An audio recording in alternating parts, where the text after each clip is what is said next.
Can you see your notes okay? Yes. You're live. We're live. We're live. Welcome everyone to Buddhism for Beginners. I'm Alita, and this is the first time that we're live streaming Buddhism for Beginners at the Vajrayana Institute. The VI, as we like to call Vajrayana Institute because that's a bit of a mouthful, VI closed the centre to students for an indefinite period to protect the health of the community due to the COVID-19 virus, which has hugely impacted all of our lives. COVID-19 is a microscopic entity, a teeny weeny little entity, which is showing us at the moment how we are all interrelated worldwide, how quickly and monumentally we're all affected by each other right around the world. And this is in accord with the Buddha's teachings. We are all interdependent. And it heartens me to think that I believe that compassion and love can spread in just the same incredible way as this little virus is spreading throughout the world. Each one of us, each individual can make a difference. We just have to have compassionate, kind thoughts and actions and then spread it out to our worldwide family. So if the virus can have that huge impact, I think each of us can as well. So the VI is a centre for the study and development of the mind in accord with the wisdom of Tibetan Buddhism and the philosophy of the Dalai Lama.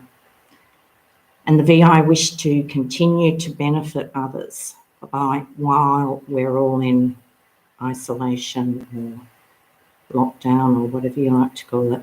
The VI wanted to benefit others by providing online access to all of their meditation classes, retreats and teachings, recognising that the centre is an indispensable lifeline for the students at all times, good and bad. So there's been some really good things come out of this virus, I think. There's always good and bad in everything. Silver lining in every cloud. So this is actually session 3 of Buddhism for Beginners, which is an introductory course that provides a general overview of basic Buddhist philosophy and principles for complete beginners. The first 2 sessions of this course we did in person at the centre here. But if anyone's joining for the first time tonight, that's fine. My wish is that you will still be able to learn something, pick something up, that you'll gain some benefit from this class, hearing a bit about the Buddha's teachings. So Ben's just told you all that it would be nice if you say hello, and I'd really appreciate if people say hello or give their names, just typing in the little comment bar there. I'm a little bit nervous tonight because my teaching style usually relies on a lot of discussion and feedback and questions from the students. So if anyone can put some comments up there or some questions, that would really make me feel better. And if you can put your names there, that would be excellent, because then I feel like I'm talking to people rather than to a machine, which is a little bit weird. But I do have one real life person here. Ben is here, who is the amazing IT person who has set all this up for the VI. So good on him, because he is sharing Dharma with the entire world. So I really rejoice in your efforts. It's wonderful. And we're also fortunate to have the internet. We can listen to teachings from the most amazing teachers in the world. His Holiness the Dalai Lama. We can have our pick of any of the most amazing teachers at any time of the day or night, which is pretty incredible. So we are very, very fortunate to have that, even though we may have to isolate ourselves more at home. We can really make it into a bit of a retreat if we want, and we can focus on maybe training the mind. Maybe we can develop some more helpful habits of mind, which may help us to be more kind, wise, happier people. So I was going to do a little meditation, just a very brief one for 10, 15 minutes maybe, just to help us to transition from what may have been a very busy, maybe a stress-filled day. Maybe your mind's racing a little bit like mine.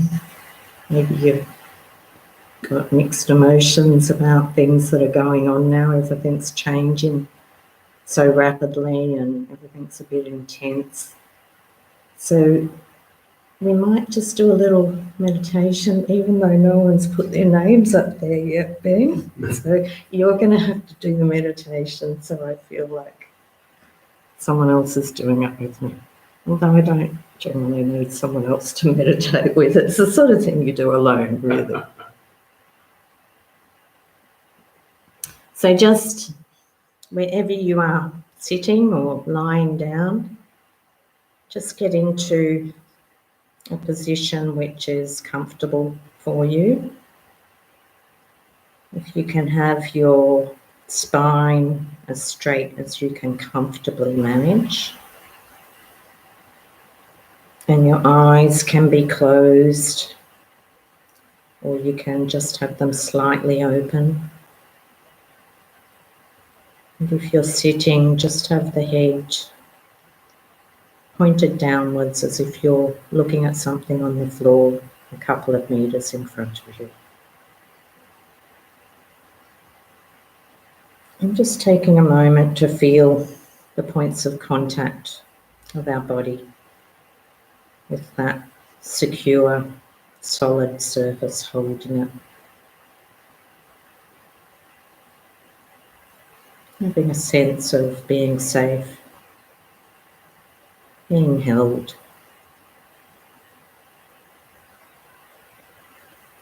And just taking a couple of deep breaths all the way into the belly if you can.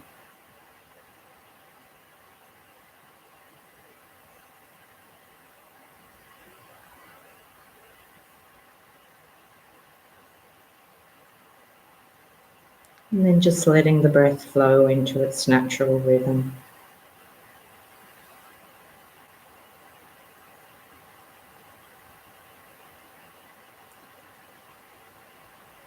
And just for a moment thinking about our personal reason for being here tonight. What drew us to want to listen to a little bit about the Buddha's teachings?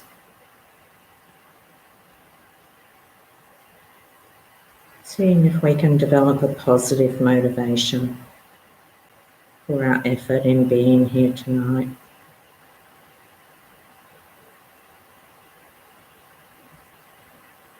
Maybe you wish to be a more calm, kind, compassionate person, a happier person. And then maybe we can spread that motivation outwards to wish that by us doing something to help ourselves be more happy and calm and kind, that could affect all the people around us.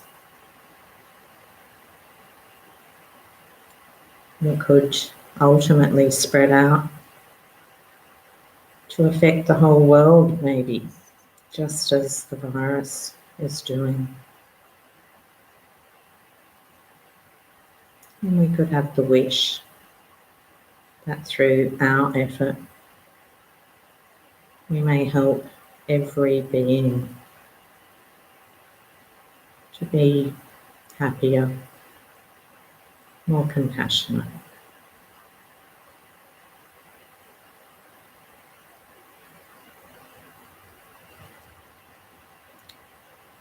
And now we just put aside any thoughts of what came before in our daily life, putting aside any worries, any thoughts or plans for the future, putting aside any to-do list, any fears. The best that we can put these things aside. We can always pick them up again at the end of this session if we wish. Just for now, we'll see if we can be a person in this moment. With no history and no future.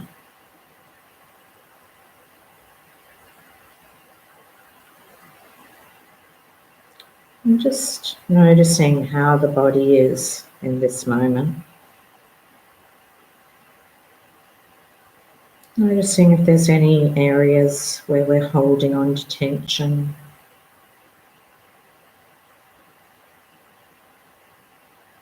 If there's any discomfort in the body, any pain. And if there is, imagine that you could breathe into those areas. You should imagine breathing into that area. Imagine the breath suffusing the area with your loving concern for yourself. And as you imagine breathing out from that area, imagine letting go of the tension, of the discomfort or pain. Just letting go with each out-breath.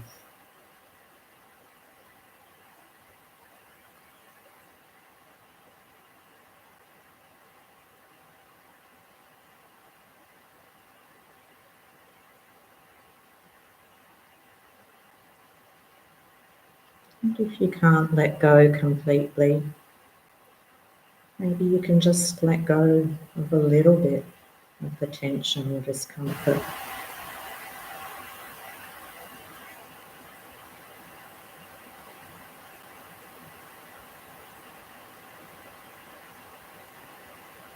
Maybe you could just imagine what it would feel like if you could let go of that tension or discomfort.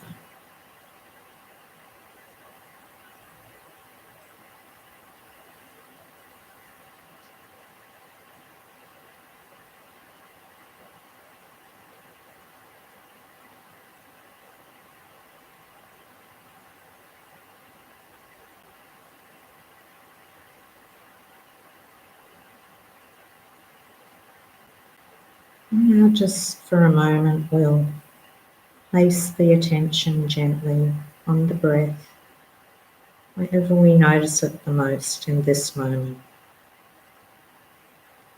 It might be at the nostrils or on the upper lip. It might be the rise and fall of the chest, or the rise and fall of the belly. Wherever you notice the breath most in this moment, just gently placing our attention there. And just observing each in and each out breath.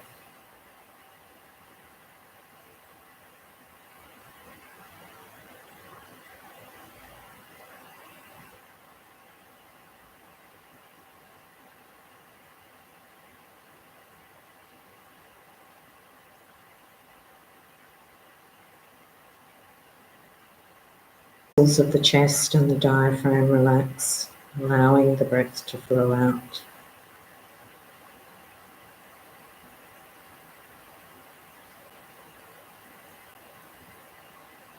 You can use each out breath to relax deeper into the meditation,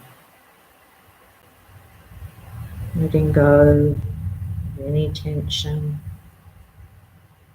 any distractions,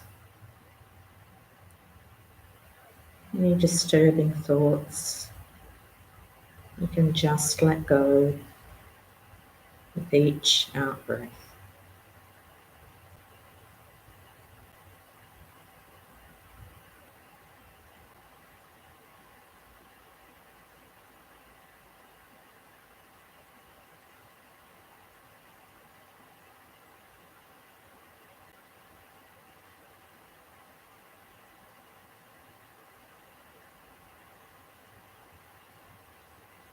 And when the mind wanders, don't worry about it.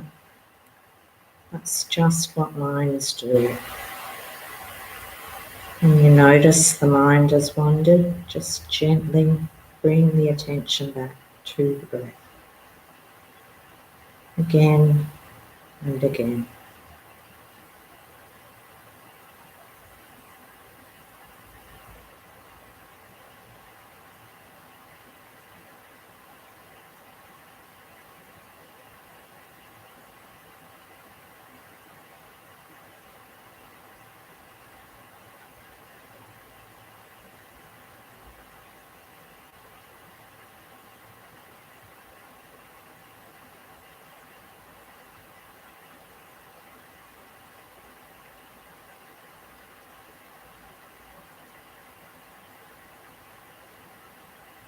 Now just noticing how the body is in this moment, without judgment.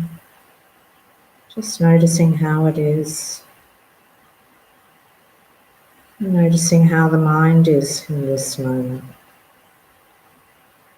There's no right or wrong, it's just your experience.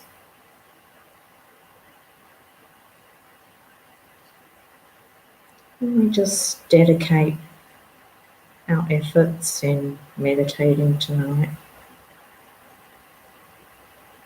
that we may become a more calm, kind, wise person, and that through looking after ourselves, helping us, that we may be able to help all those around us as well.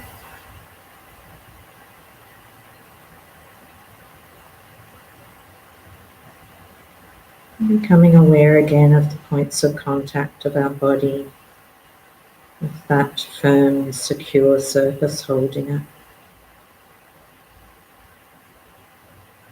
Noticing the touch of our clothes on our skin, and the air on our skin. Noticing the noises inside the room, and the noises outside the room. And when you're ready, feeling joyful and relaxed, gently open your eyes and have a stretch.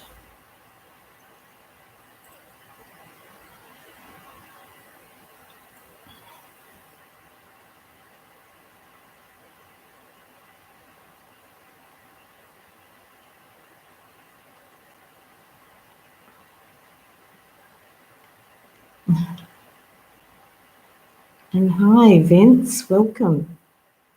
Alita's a great teacher. Oh, it's Vince. Hi, Vince, where's Crystal? Thank you for letting me know you're here. I feel much better now. And I know you'll make comments and ask questions, won't you, Vince? Is there anyone else here? I've got Ben and I've got Vince. Come on, people. I can remember when I was a kid, there was a show called, I can't remember what it was called. It wasn't Play School, it was something else. But at the end of the show, the teacher used to look through a magic mirror and say, I can see Betty, and I can see Anne, and I can see Rose. And people wrote in their names for the teacher to read out, which I didn't know. And I just listened so hard for my name week after week after week, and it never came. So come on, give me your names. What's Vince saying? Questions and comments. And Crystal's there too. That's wonderful. Thank you, people. Crystal and Vince have actually done this course like 284 times, so they know more than me. So that's okay. So give me feedback. Okay, so this course doesn't assume any prior knowledge of Buddhism. It doesn't assume that people taking the course are interested in learning any more about Buddhism. It simply assumes that those who attend are interested in learning a bit about Buddhism.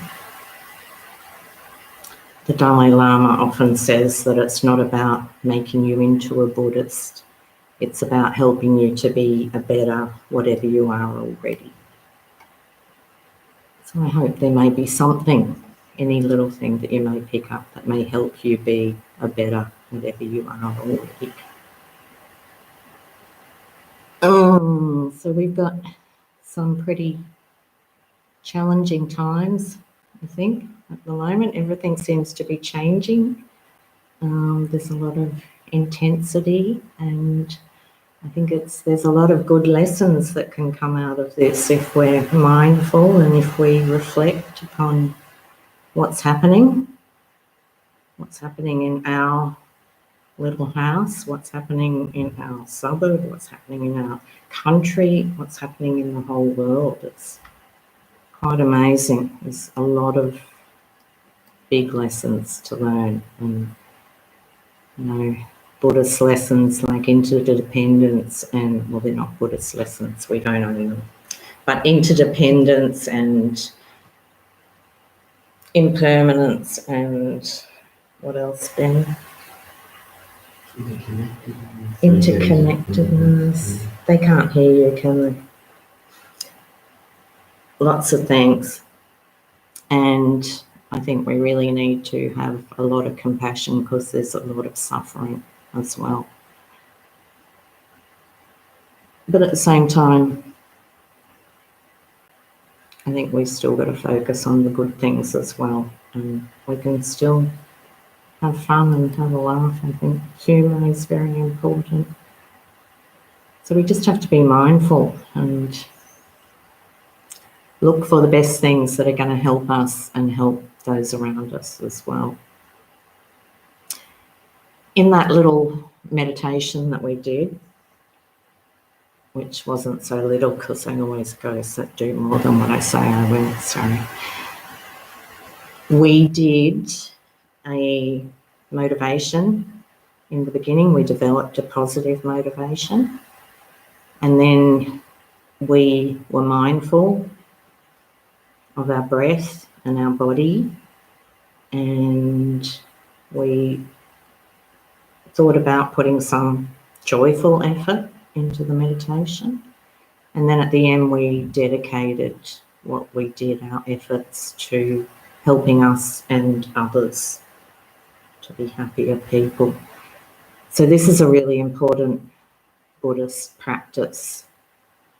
We can do this in our meditation. We can also do it within our daily life, in any of our tasks that we do. If we think about our motivation, try and make it positive. We try to be mindful and stay on task.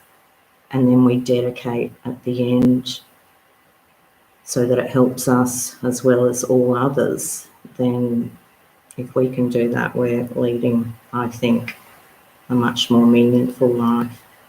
And I think it can help us to be a lot happier as well. I'm sure Crystal and Vince remember that. Some people refer to this practice as good in the beginning, good in the middle, and good in the end, which I think is a really helpful little mantra that just helps you to remember it. Let's make this, whatever we're going to do, if we're going to help someone today, good in the beginning. We have that motivation that we're going to help this person, whatever we're doing for her or him. And then good in the middle, we've got to stay on task. We've got to be mindful and not go off on autopilot thinking about all the other things that we're going to do after this, or worried about what happened before this. We try and stay present as much as we can, which helps us to focus and to keep that positive motivation going. And then good at the end, we're dedicating. We put effort in to do something to help someone. So we might punctuate it at the end, saying, I'm really grateful that I had the opportunity to do this action to help someone. And I've helped myself, but I'm not going to keep all that positive merit, we often call it in Buddhism. I'm not going to keep all that for myself. I'm going to give that out to everyone else, ultimately to every being, every sentient being. And sentient being is just a being that has a mind. So if we could do that in everything that we did, I think that would be pretty cool. Mm. And we're often going to slip up and not do that so well. And, you know, you might want to help someone, and then as you're doing it, you start sort of bitching and moaning in your mind about you'd rather be doing something else, and this is tougher than what I thought, and all these crazy thoughts in the head. But that happens because we're not perfect. So as in meditation, we just keep trying to bring our mind back to the initial motivation that we had. We want to help someone. So yes, I was whinging in my mind because I don't want to be here. Okay, let's just come back. I decided I do want to be here. I want to help this person. So we're bringing ourselves back to the motivation. And it's really, really helpful.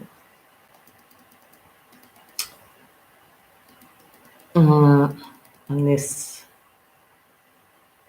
also increases the positive karma that we create from all our actions a lot. Ben says, he could have said it with his mouth, but instead he's typing it. Oh, thanks, Vince. How can we bring ourselves back to this motivation in each moment? See, this is where if I had people here in person, I would say to everyone, well, what do you think? How can we bring each other back? How can we bring ourselves back to this moment? So we have to think about it. We have to put it into practice and work it out for ourselves. So how would you bring yourself back, Ben? You type? Yes, type. This is good. He's showing people how it's done in the 21st century. And everyone else could be reflecting about how we can bring ourselves back to the present moment, back to the motivation that we had. Because all these Buddhist tools are meant to be used in our daily life to help us. They're tools. It's like having a toolbox of so many, 84,000 teachings, they say, the Buddha gave us. So there's many, many different tools that we can use in all our difficulties and challenges and in good times as well.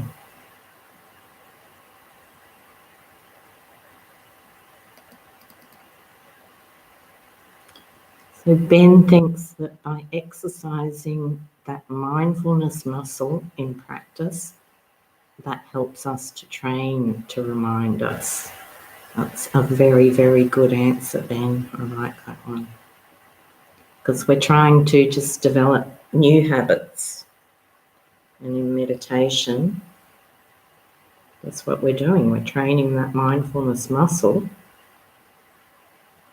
Vince goes to the gym. He knows how to build muscles. It's the same thing. We're practicing. And the more we practice things that are going to help us, the more that we're going to get more helpful way of thinking, and it's going to become second nature to us, or even first nature, if we keep practicing. And Ben says, yes, develop new habits to try and replace old ingrained ones. Ha, yes, because a lot of the habits that we have now, a lot of the ways that we react to problems in life are really not helpful at all. A lot of them are actually harmful. But we're just used to thinking that way and responding in that way because that's what we've done all our life. But we scientists have proven that we can develop new, more helpful habits, and we can see the neural pathways that we can change right up until the day that we die, they say now. Never too old. Okay. So last week I talked about the Four Noble Truths with John, and I'm not sure if John's here. I know some people, when I tried to comment, Ben, I couldn't do it because I didn't have a Google account. So you have to have it. Yeah. So if you can't comment now, maybe you can set up a Google account during the week and maybe you can comment next week. So last week we talked about the Four Noble Truths, which is one way of formulating the Buddha's teachings. Another way of presenting the teachings is the Lam Rim, which is the gradual path to enlightenment, or the graduated path to enlightenment. That's what we're going to look at tonight. The Lam Rim includes all the essential teachings of the Buddha arranged in a graduated way. So it's like going from kindergarten to primary school to high school to university. Each teaching builds upon the teaching that you've done prior to that. So the Lam Rim was composed by Lama Tsongkhapa, who was a Tibetan scholar and master in the 14th century. And he wrote 3 versions of the Lam Rim.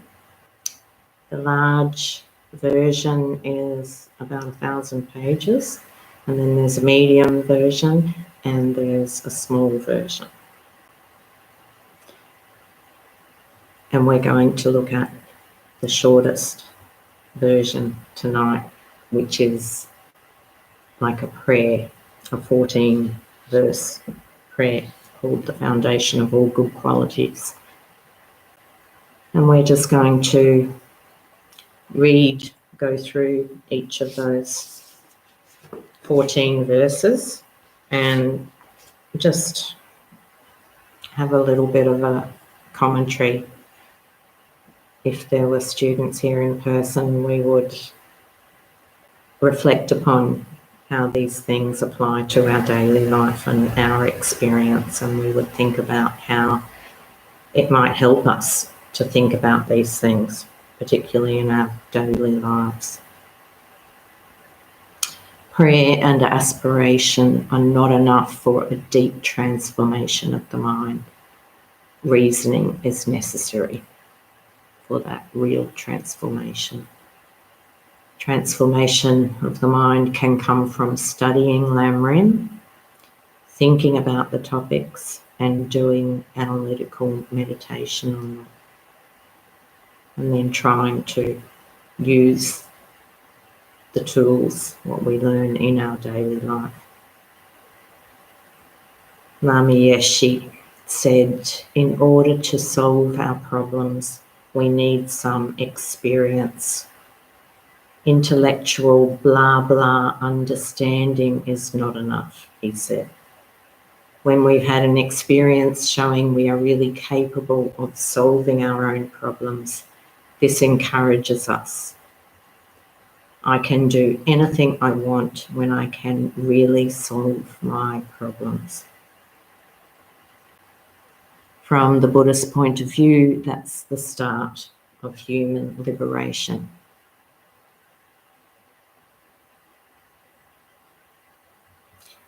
Which I think is very true. I'm not a very academic person. I'd much prefer to keep it simple and just keep trying to apply the simple things that I learn in Buddhism in my life. And that really, really helps me so much. Vince? Crystal? Why is Crystal not saying anything? Okay, so the Lamrim involves what are called 3 principal aspects of the path to enlightenment.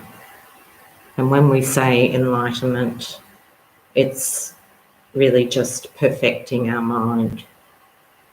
So enlightenment is eliminating all the negative qualities of mind and developing all the positive qualities of mind to their utmost potential. So the 3 principal aspects of this path to perfecting our mind are renunciation, bodhicitta, and the wisdom of emptiness. Renunciation starts with the strong wish to be free of suffering. That's the start of it all. And I can remember Lama Zopa Rinpoche several years ago, maybe more. He used to very often say everything exists on the tip of a wish. Mm-hmm. And I think that's true when you think about it. And we're saying that renunciation starts with that strong wish. If you don't have the wish to change, the wish to be a better version of yourself, then there's no way it's going to happen, is it? So renunciation is not about giving up all of our possessions and our pleasures in life. People can have as many pleasures as they want. They can be wealthy and enjoy all their luxury and material possessions, as long as we don't be attached to them. So the attachment is what's the problem, the attachment to our things and to people. That's what causes us to suffer. If we can get pleasure out of things and out of other people, that's wonderful. We enjoy that and we can be happy. Pleasure's important, but we just remember that we don't need those things to be happy. We don't actually need those people to be happy, because happiness comes from our own mind. One student that I had once said that she was taught to always see the vase as broken. And what she meant was that keeping in mind the things that you love one day will be broken, will be gone. So enjoy them as much as you can now. knowing that one day they'll be gone. And I think that's a bit like going on holidays too. If you go on a great holiday, you're not going to be, for the 10 days holiday, thinking about, oh, it's only going to last 10 days and then it's all going to be over and I'm going to be back to the same old suffering and the grindstone and everything. You're going to enjoy that 10 days. You're going to make the most of it while you can. So we can do that with everything. We don't. Attachment is also about really exaggerating the positive qualities of something. We don't see that there's actually some negative qualities to that person that we're in love with. They're actually not as perfect as we thought they were initially when we had our love goggles on. They do have some faults. But with true sort of unconditional love, we can learn to love that person, faults and all, which helps us to be happy. That's like the genuine, long-lasting happiness, when you have that sort of unconditional love for others. So the third aspect of the path was bodhicitta. Bodhicitta is a Sanskrit word which means awakened heart. And when we say heart in Buddhism, Buddhists actually say that the mind is in the heart chakra. So it's like awakened heart, mind, they sometimes say. And this is like unconditional love for all beings with a mind, for all sentient beings. Bodhicitta practice is about developing the intention of freeing all sentient beings from their suffering and having the wish for us to become enlightened so that we can help every other being become enlightened. So that's like the ultimate goal that you could possibly have, isn't it? And that's what you need to become enlightened, to perfect your own mind. And then the third principal aspect of the path is the wisdom of emptiness, which we'll talk a bit more about next week. But basically, the wisdom of emptiness is developing the capacity to perceive the true nature of reality. So it's about overcoming false perceptions that create confusion in our way of thinking and seeing the world. And these misperceptions affect how we relate to ourselves and to others. So with the wisdom of emptiness, we realise the true nature of phenomena, the way that things truly exist. And they exist as interdependent upon parts, causes, conditions, and our labelling them. Do you agree with that? You probably had more teachings on emptiness than me. No, that sounds very wise and true. Oh, very wise and true. I hope it is.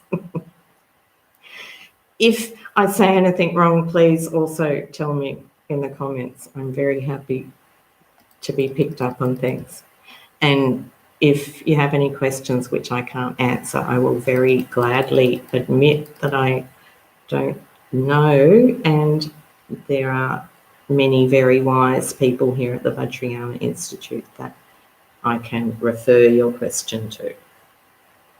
Geshe Sampton, Venerable Daiki Waichong, there are some wonderful teachers here.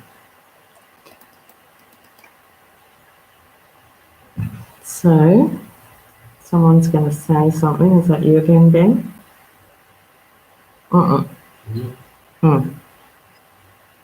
Oh, Vince says, why is Ben allowed to be in class? I wish you could all be here. Hi, Mike. Have I met you before, Mike? It's great to have you here. And I wish you could all be here in person, but we're trying to do the best thing for everyone, Vince. Oh, it was Crystal that said, sounds like Crystal too. Why is he allowed to be here? Ben is the IT guru, and he's shown me how to do all this stuff, which is pretty amazing. Okay, so it's 7:45, so we'll move along.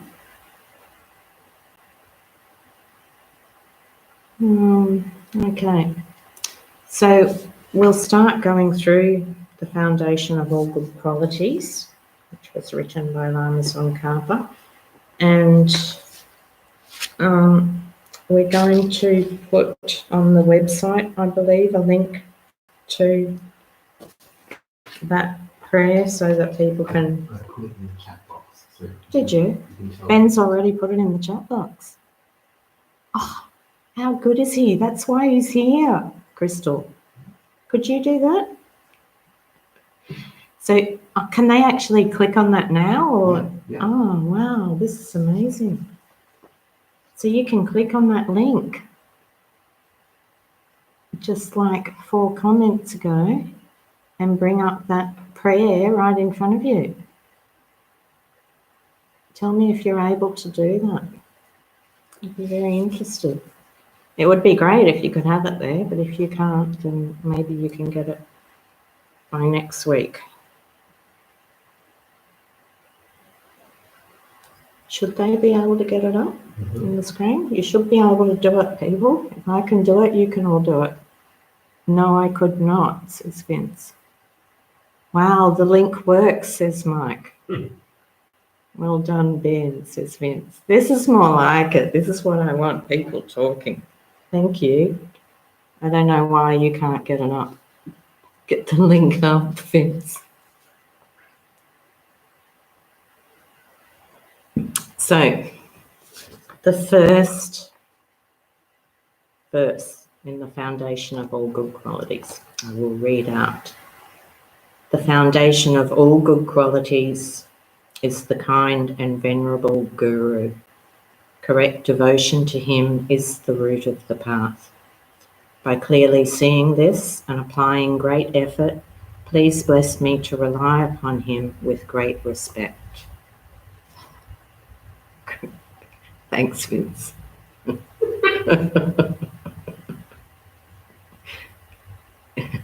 Crystal and Vince are partners, if you didn't get that.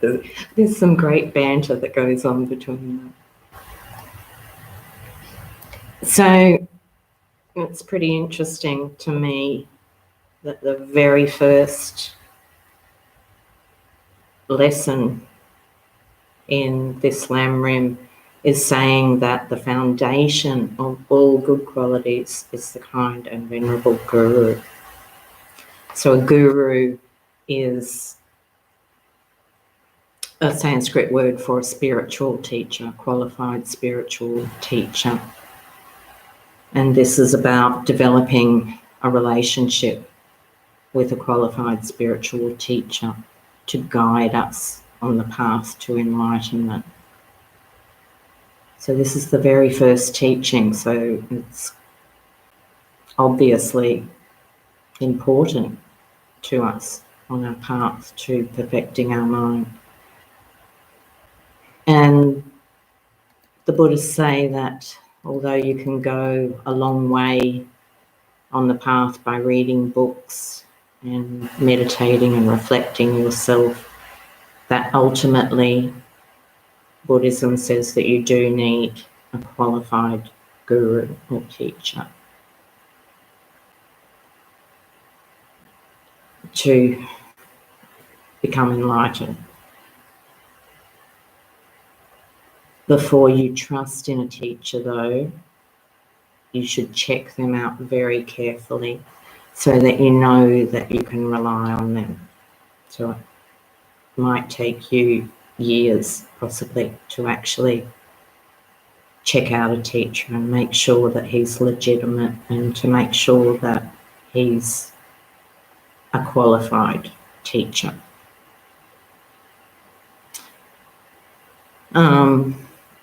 Why do you think that we need a guru or a teacher? And I will answer my own question, I guess, because no one's here to answer it for me. So we need a qualified guru because we're trying to reach enlightenment, we're trying to perfect our mind. And at the moment, we've never experienced that. So we don't know what it means, what that final sort of destination is, that goal. We don't know, we don't have that experience. So a qualified guru knows what enlightenment is through his experience. So it makes sense that that's what we need to perfect our mind. And Ben says, for someone who has wisdom, we don't have who can guide us if we are on the right path. For someone who has wisdom, we don't have who can guide us if we are on the right path. So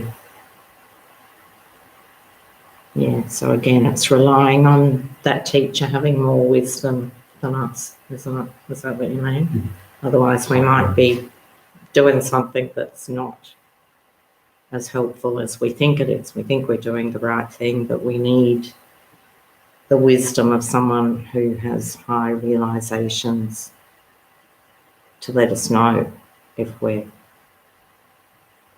going in the right direction.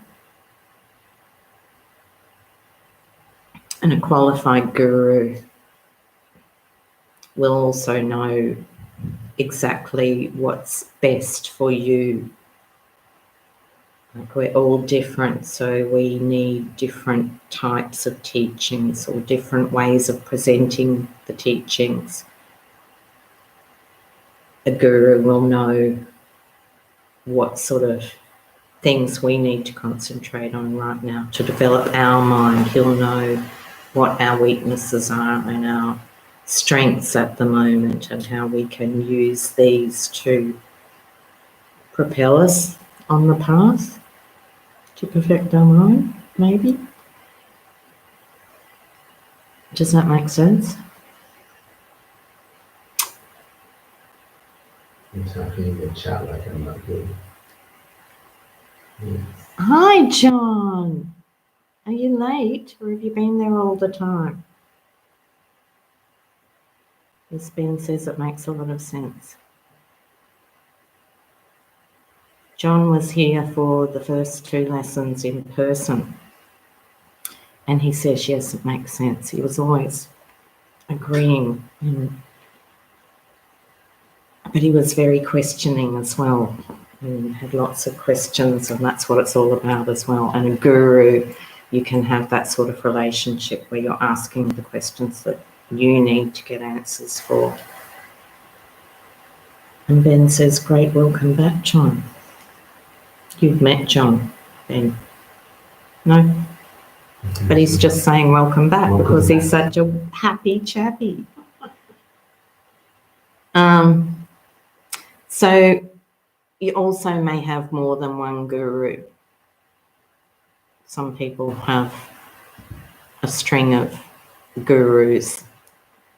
And at the same time, it's wonderful to have very highly realized gurus like His Holiness the Dalai Lama up here, you can't see him, or Lama Zopa Rinpoche, or any of these high lamas who are amazing teachers.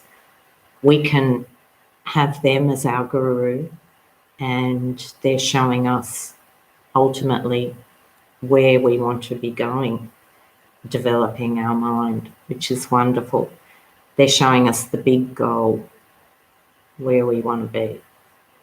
But I think at the same time, it's also very helpful, I have found, to have other teachers who are not so highly realised or enlightened.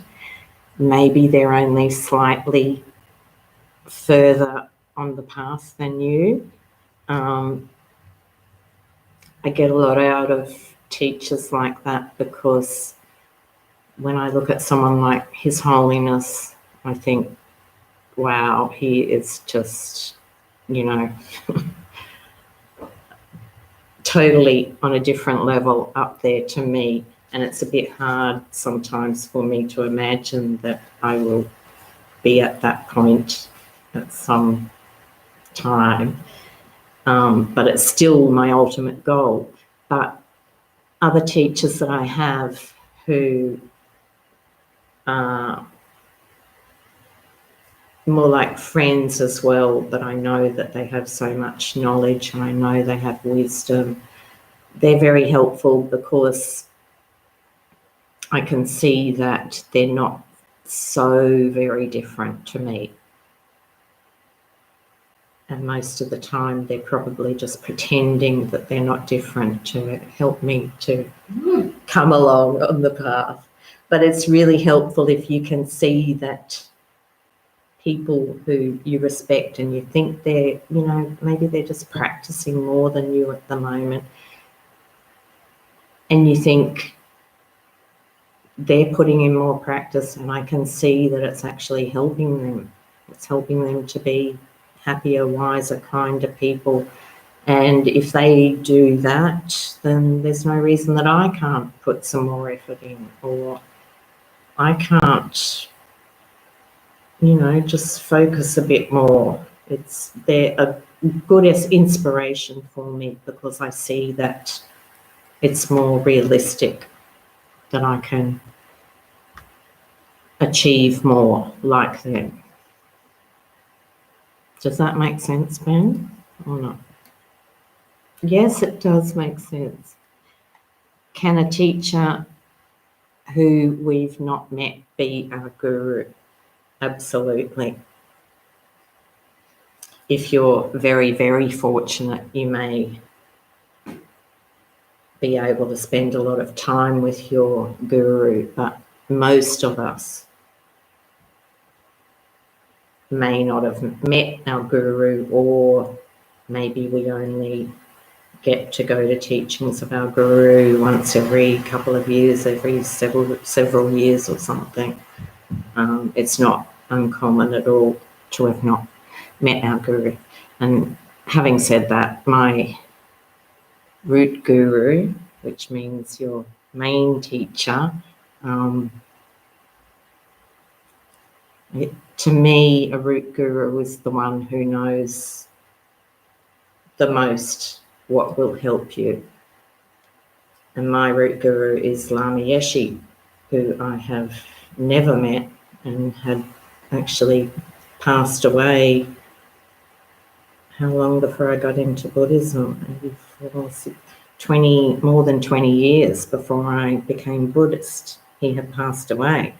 But when I read his books and when I saw his smile, I just knew. I knew that he just like hooked me. So yes.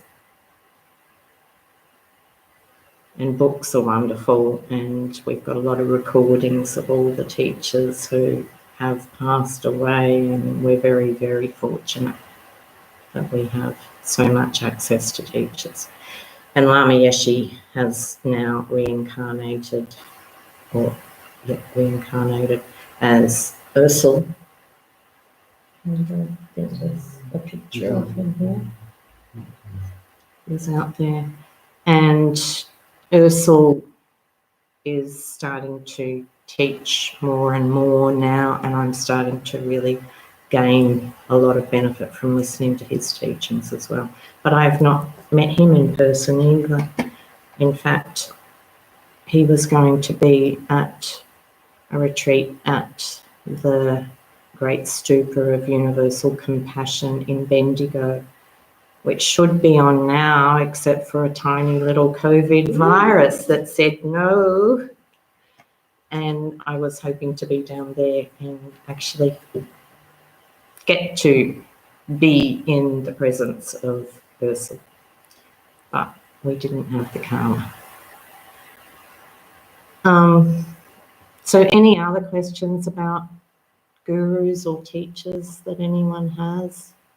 If not, we'll move on to the second verse.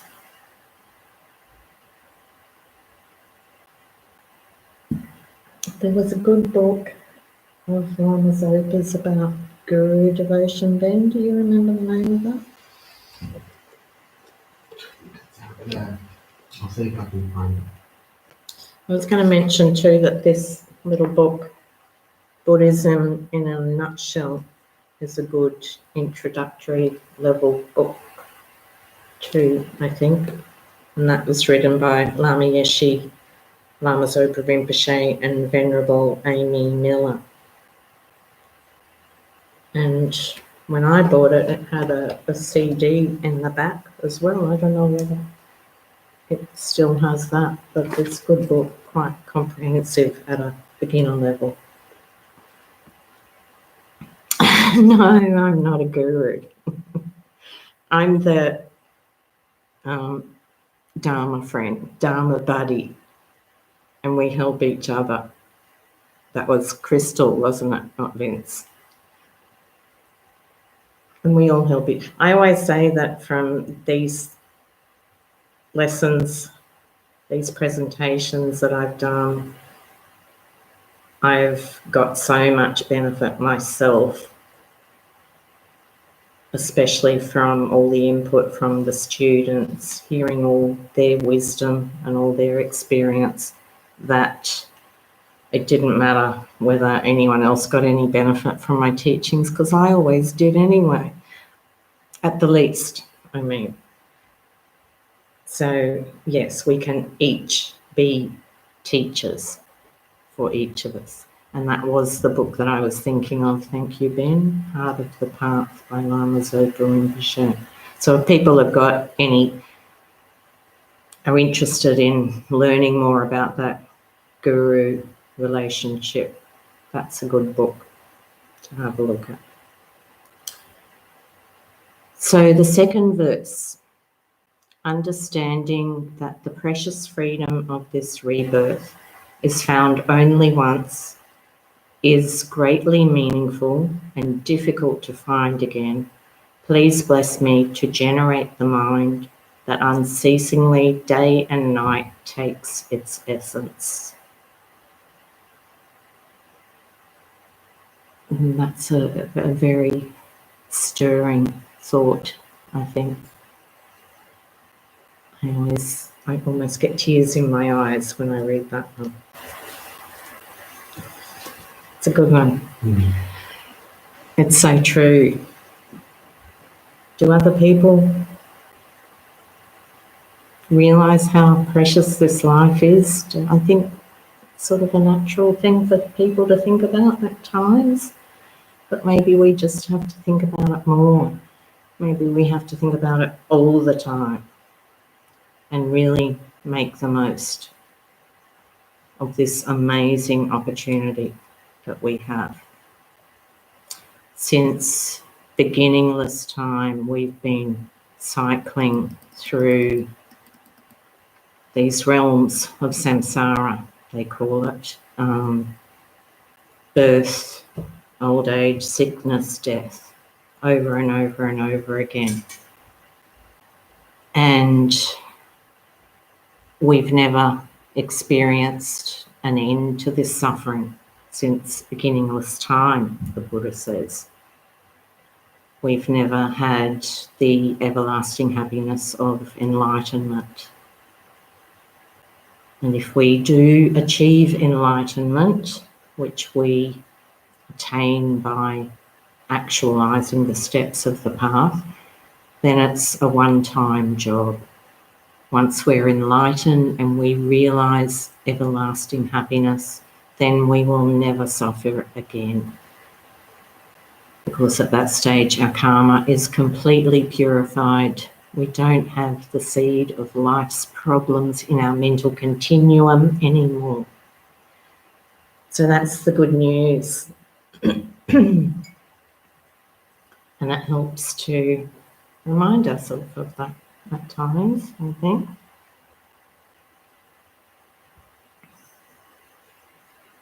Just reading the comments. Ben says, I think it is something COVID is making people do. You mean to appreciate? Yes, I think so too. I think that's a really strong lesson coming out of this. I've been thinking about it a lot lately. Other people? And Ben says, autopilot. Many people are on. It can be hard to remember the preciousness of this human life. And that's exactly right. We just forget about it. We just lose track and go on that autopilot, and then it's like wasting our life, in my view. I know people who spend most of their spare time when they're not working or sleeping just watching TV. And to me, that's just so sad, such a waste of life. If that's what they want to do, that's fine. It's, it's up to us. But to me, that's not what I want. I don't want to watch TV all my life. I couldn't think of anything worse, but people do, virtually, or other pursuits that to me seem just as much of a waste.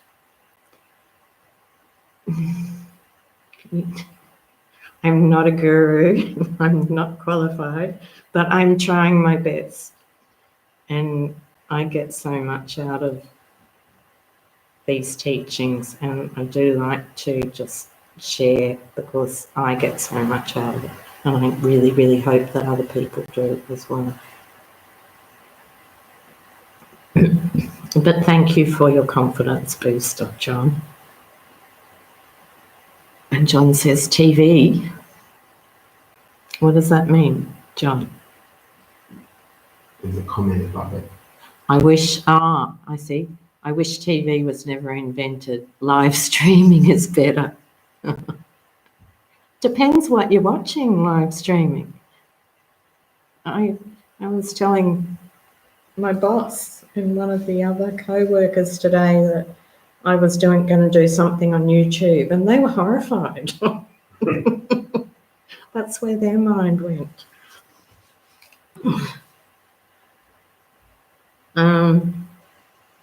Yeah, and this precious human life that we have, the Buddhists say that the chance of actually getting this precious human life is like a blind turtle at the depths of the deepest oceans. The chance of that blind turtle coming up to the surface of the water and accidentally sticking his head through a golden ring or yolk floating on the surface of the water. So you imagine that gold ring could be floating anywhere on the ocean of the entire world, and then there's one blind turtle right at the bottom of the ocean. The chance of him coming up and just accidentally poking his head through that yolk, that's about the chance of us getting this precious human life. So they're saying, do not waste this life. Live streaming of Dharma is better. I agree, and we're so fortunate to have so much of it at our fingertips.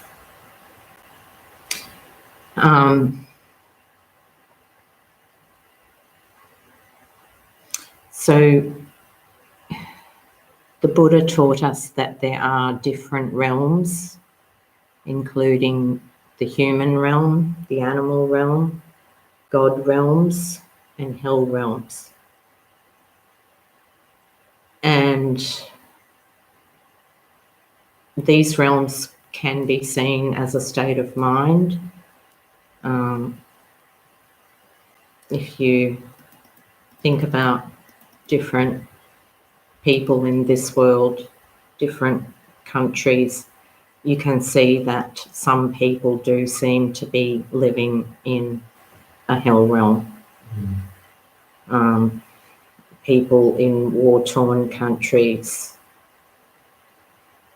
who have, you know, just so much fear that they're not going to survive today, that there could be a missile coming at them, their house could be blown up, and they're just always in danger. That's got to be a hell realm. People who are starving, who don't have enough food to eat, to give to their kids, people who don't have clean water, basic necessities that we just take for granted. There's a lot of people that you can see are suffering in places that appear to be like a hell realm.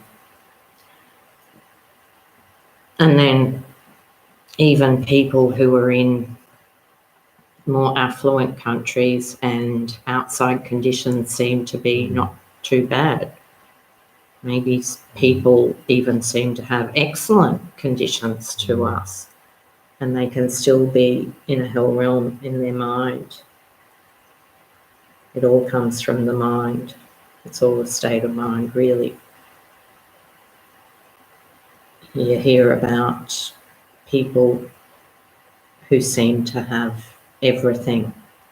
They're wealthy, they've got a great family, a great circle of friends, lots of money and material possessions, and they seem to be happy and enjoying life, and then they commit suicide.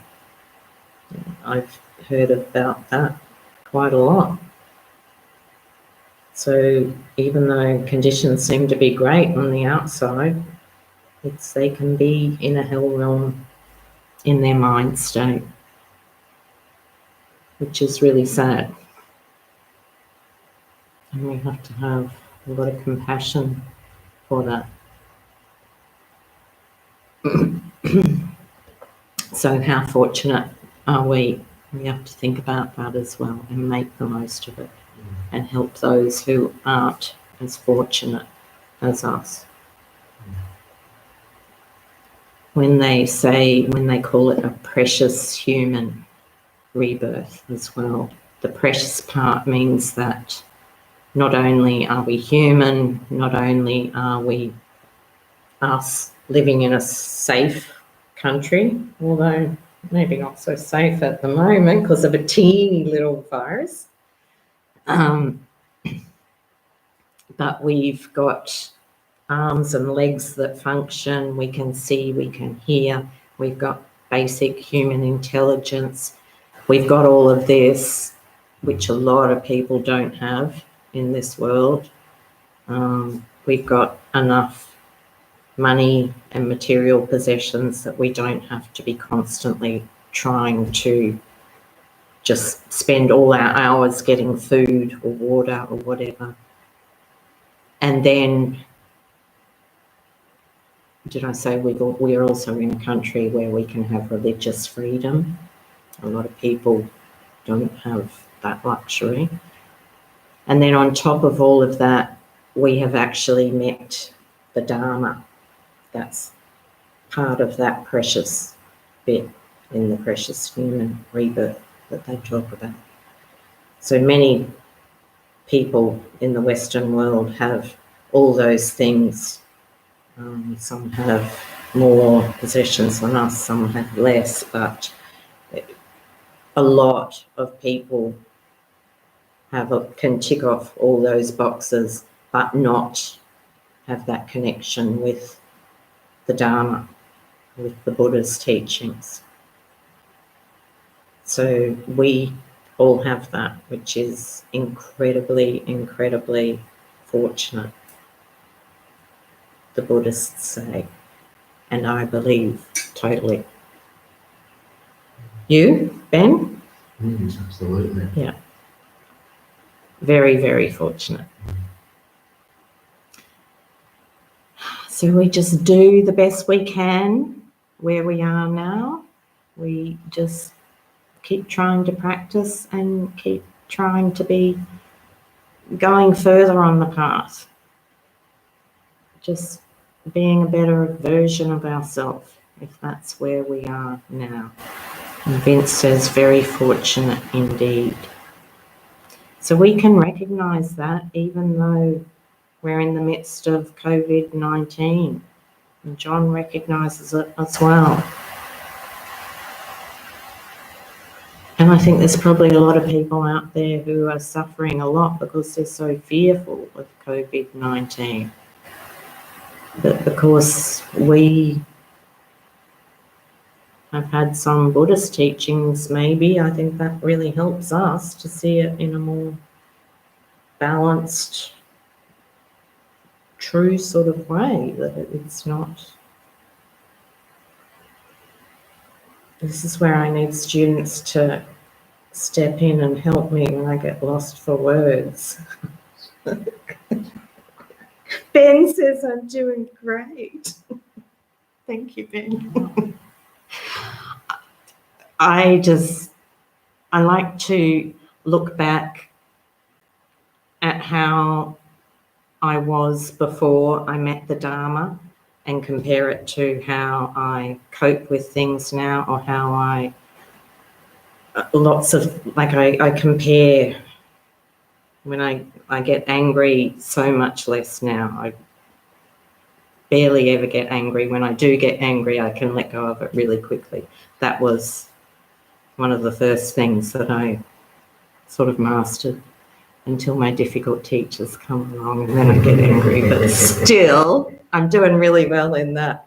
But all sorts of things. And like with this COVID-19, I think before I met Buddhism and the Dharma, I think I would have been really scared.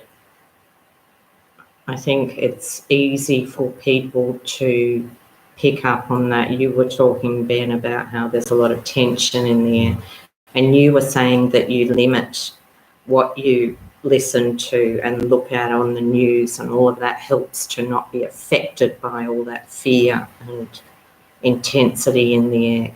But without the Buddha Dharma, without all the teachings I've had, I think I would have been really anxious.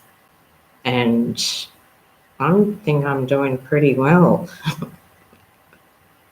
I heard today that there's not going to be a ventilator for me because I'm over 50, and I actually laughed. So, there's no point worrying, is there?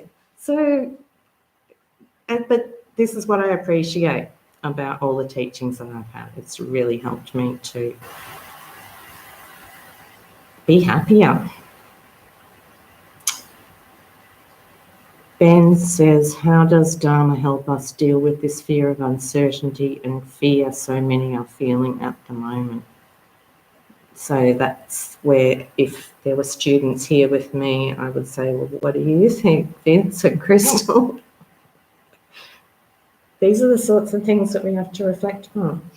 How does the Dharma help us deal with the fear of uncertainty? So I'm not going to go into like the wisdom of emptiness, Ben. How else does it help us? I think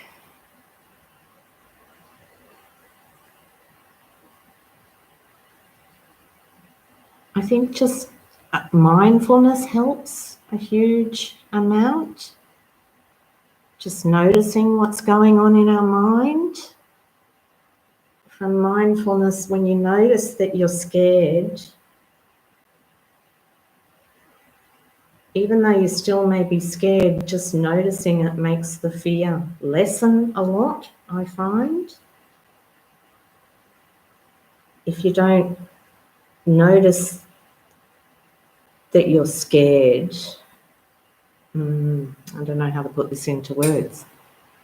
If you're not aware that fear is arising, you just get totally lost in the fears out there, like it's so solid and it's consuming, and if you don't realise it's just your mind thinking that, you feel out of control, don't you?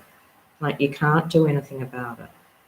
But from mindfulness and meditation, I think we start to get more of an experiential knowing that we are in control of what we think and feel. And it's not going to happen overnight that we're going to be able to let go of things like fear in particular. But I think it just lessens over time as we practice.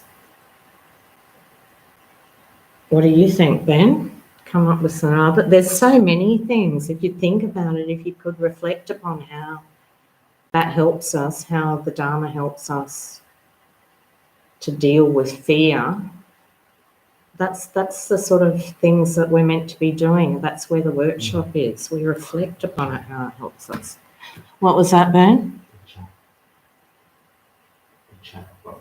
The chat box. Read the chat box. Is that what you're saying? Mm-hmm. The knowing that things are impermanent. Yes, impermanence is a huge teaching in Buddhism. Accepting that is a powerful place to be, which can help fear dissipate, because things are changing all the time, which is a good thing. Some people get very scared of change, but it's actually a very good thing.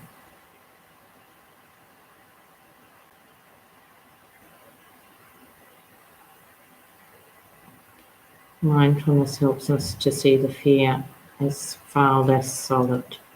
It's true. And I'm sure there's a million other things that Dharma can help us with. John says yes. And it's good to reflect on things like that, and then we can allow the teachings to help us more. Compassion can help a lot. Instead of being so focused inwards on our fear, if we notice that other people are suffering and we can do something to help them, that can be hugely beneficial.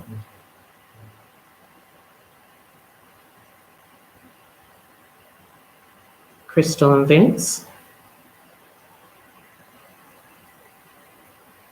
How come I can't see who's going and coming? Maybe they've gone.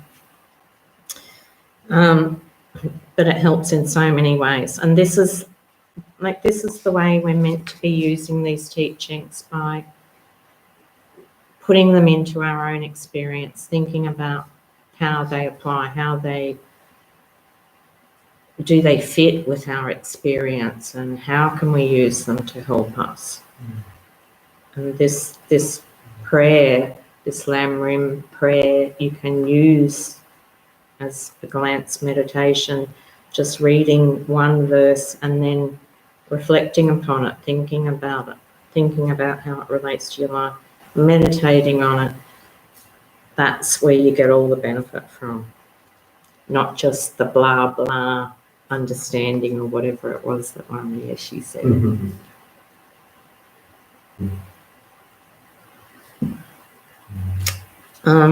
So we've only got 5 minutes left. It's probably not enough time to do the next verse justice. Did anyone have any questions about anything that might have come up, or comments? Vince says, instead of everyone panicking, people could try to calm down. Sometimes people just need to take a step back and breathe, and accepting things change. And that's an excellent way to be an example in particular. And yeah, just reminding other people that you can do that. And you're acting with compassion and you're thinking about others. And we try and be a good example ourselves. If you can be calm while others are panicking, you can see that it actually affects other people at times. Yeah, I think that's a good one. And just breathe. Accepting things change, impermanence, yeah. I don't know if it is life, karma, or both. It can be very ironic or playful, but somehow renunciation keeps presenting itself. Letting go, majority seems to keep holding on to and grasping. Yeah. Yeah, renunciation is very strong in us because we've been doing it since beginningless time. So it's not going to go easy. But if we just think about it a bit and practice where we can, when we're mindful, then we just get better at it, just like building our muscles at the gym. Same thing. Letting go. Yeah, when I'm noticing lately, I'm still very attached, particularly to people. But when I notice that I'm attached, I notice what's going on in my mind. And I find it interesting as well, like fascinating. Like you just recognise, oh, look how attached I am. And you think, that's going to make me suffer. And you sort of think, what can I do instead? Or how can I let go? Like you continuously, a workshop in your mind. And it really, really helps. Vince says example, toilet paper. Yes, we're very attached to toilet paper, apparently, and showing the world how attached to it we are. Panic can grow, and I think calmness and kindness can grow just as well. So we've got to put our calmness and kindness out there. And the gym is closed now. I know my kids are very upset as well, Vince. But you can still do exercise at home. So it's 8:27. If there's no last questions, we will just have 3 minutes to just do a little dedication. So if you want to just close your eyes, we'll just see if we can relax the body.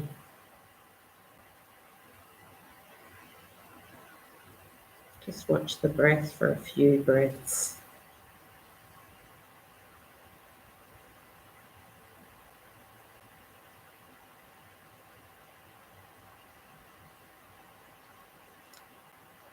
And just thinking that any effort that we've put in to coming here tonight to these teachings, to hear a little bit about what the Buddha taught,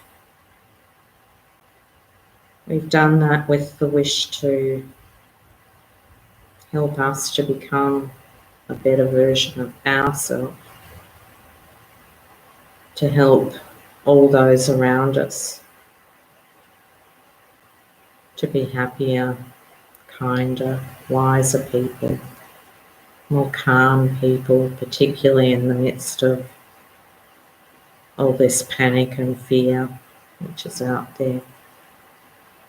May we be able to spread our love and compassion and wisdom as well. May we be able to spread that out to help the entire world. And may they all, including us, become enlightened, be happy as soon as possible. Thank you very, very much for joining me. And I hope you have a good week, and I hope I might not see you, but you get to see me. So next week, maybe. Thank you. Bye. Okay, so just need to, Oh, I need to push a button or something. yeah, just put your mouse. You need to. Oh, my mouse. Thanks, Ben. And I can't read, I just took Oh. my glasses off. Yeah. Was